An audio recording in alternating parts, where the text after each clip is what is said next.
Berjumpa lagi di malam hari ini dengan saya. Saya rindu berbagi kebenaran firman Tuhan bagi setiap pendengar dan setiap penonton akun YouTube channel saya. Tetap support akun YouTube channel saya dengan jangan lupa like, share, komen, subscribe. Dan saya ingin percaya lewat media internet, media sosial ini, media berbagi video ini, pasti kita akan dapat menjadi berkat. Puji nama Tuhan. Tidak berlambatan lagi saya mau bagi kepada firman Tuhan. Namun sebelum itu kita berdoa. Mari kita berdoa. Bapa dalam nama Tuhan Yesus, di malam hari ini kami mengucap syukur kami diberikan kesehatan, kuat, kemampuan. Dan di malam hari ini kami mau belajar kebenaran firman Tuhan. Berfirmanlah untuk kami, nasihati kami. Ya Rabbi Yesus, pengajar kami yang berkuasa satunya di muka bumi ini. Dalam nama Yesus kami berdoa mengucap syukur padamu. Haleluya. Puji nama Tuhan. Di malam hari ini saya akan berbicara tentang prayer atau pray. Ya. Kita tahu bersama doa adalah nafas kehidupan bagi setiap umat yang percaya kepada Tuhan. Kita harus berdoa. Karena tidak ada jalan lain lagi, tidak ada tempat persembunyian, tidak ada tempat untuk kita berteduh yang aman selain kita berdoa. Jadi berdoa sangat penting. Kita harus berdoa. Sebelum kita belajar lebih lagi tentang doa, kita baca Alkitab. Firman Tuhan di malam hari ini terdapat di dalam Lukas pasal yang ke-11 ayat yang 1 sampai yang ke-4. Lukas pasal 11 ayat 1 sampai 4, firman Tuhan berkata, Lembaga Alkitab Indonesia memberikan judul Hal Berdoa.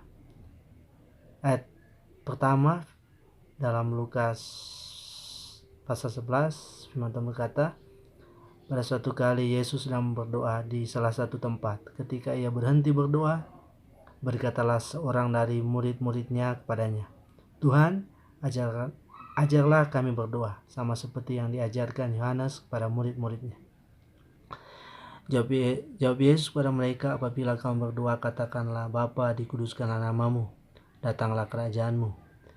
Berikanlah kami setiap hari makanan kami yang secukupnya, dan ampunilah kami akan dosa kami, sebab kami pun mengampuni setiap orang yang bersalah kepada kami, dan janganlah membawa kami ke dalam pencobaan. Ada 3 kebenaran yang saya mau bagikan di malam hari ini tentang doa yang benar yang diajarkan oleh Tuhan Yesus Kristus kepada murid-muridnya. Sangat menarik.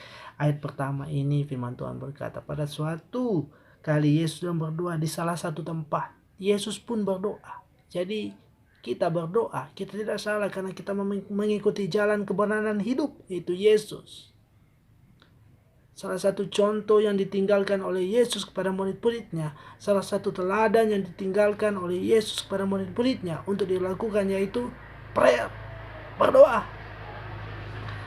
Ketika ia berhenti berdoa, ketika Yesus berhenti berdoa, ya, berkatalah seorang dari murid-muridnya kepadanya, Tuhan, ajarlah kami berdoa sama seperti yang diajarkan Yohanes kepada murid-muridnya. Ada ketertarikan dari murid-muridnya. Dan kita pelajari doa dapat memberikan ketertarikan. Ketika kita berdoa seperti yang Yesus ajarkan, akan memunculkan ketertarikan. Diri kita akan menjadi rule, akan menjadi contoh. Diri kita akan menjadi message, pesan yang menarik, semenarik yang dibuat oleh Yesus. Ada kuasa ketertarikan dari cara berdoa. Yesus ketika dia berhenti berdoa, murid-muridnya langsung minta untuk diajarkan berdoa. Karena mengapa? Karena dalam doa ada ketertarikan, daya tarik. Dan itu hanya dapat dibuat oleh surga. Haleluya. Puji nama Tuhan. Ya. Sangat penting untuk kita berdoa. Ya. Kita semua tidak tahu berdoa sebenarnya. Hanya Roh Kudus yang dapat mengajarkan kita berdoa. Berdoa sangat penting di akhir ini. Jangan jemu-jemu berdoa. Ya, firman Tuhan berkata, Tuhan akan membenarkan setiap orang yang berseru kepadanya siang dan malam. Tidak peduli apapun tantangan hidupmu, pergumulanmu yang sedang kau hadapi, apalagi di masa pandemi ini. Tapi engkau harus percaya bahwa doa adalah jawaban. Doa adalah jalan yang tepat yang harus kau ambil. Berdoa karena ketika engkau berdoa dengan sungguh-sungguh kepada Tuhan, ada sukacita, damai sejahtera, ada kekuatan dari Roh Kudus, ada jamahan Tuhan, ada mujizat, ada kekuatan, ada firman Tuhan, ada janji-janji Allah yang akan digenapi dalam hidup. Sebab itu jangan jemu-jemu berdoa, tetaplah berdoa, kuatkan tentukan hati itu berdoa. Ya, berdoa. Dan ada 3 kebenaran yang Yesus ajarkan pada murid-muridnya tentang doa yang benar. Yang pertama, ya, dalam ayat yang kedua di dalam pasal 11 ini, dalam Lukas pasal 11, jawab Yesus kepada mereka, apabila kamu berdoa, katakanlah, Bapa, dikuduskanlah namamu, datanglah kerajaanmu. Cara pertama yang benar yang Yesus ajarkan pada murid-muridnya dan pada kita semua yang percaya kepada Tuhan Yesus Kristus tentang cara yang benar dalam berdoa. Cara yang pertama yaitu kita harus memuliakan Bapa. Kita harus memuliakan Tuhan. Kita harus memuliakan Allah dengan berkata, dikuduskanlah namamu dan datanglah kerajaan Tuhan. Ketika kita memuliakan Tuhan, dikuduskanlah namamu, dan ketika kita meminta, datanglah kerajaan Tuhan, karena kerajaan Allah itu soal kebenaran dan hidup. Kerajaan Allah itu damai sejahtera. Maka saya akan percaya itu yang akan terjadi atas hidup ketika engkau memuliakan Bapa. Kekudusan, tanpa kudusan kita tidak akan melihat kerajaan Allah, kerajaan surga. Tapi itu perlu sekali kita dikuduskan, kita memuliakan Bapa kita. Amin. Amin. Dan cara yang kedua, doa yang benar yang diajarkan oleh Tuhan Yesus Kristus, yaitu ayat 3, berikanlah kami setiap hari makanan kami yang secukupnya. Ya, ada rasa cukup. Kita rasa cukup karena firman Tuhan. Oleh sebab itu, saya kira percaya kalau kita berdoa dengan rasa cukup, yaitu mengucap syukur karena firman Tuhan, akan ada rasa kepuasan. Kita berdoa karena kita melakukan firman Tuhan, kita memotivasi diri kita berdoa karena kita mau membina hubungan dengan Tuhan, mau memuliakan Bapa karena kita kangen, karena kita mau mengekspresikan kasih cinta kita kepada Tuhan, sehingga kita berdoa.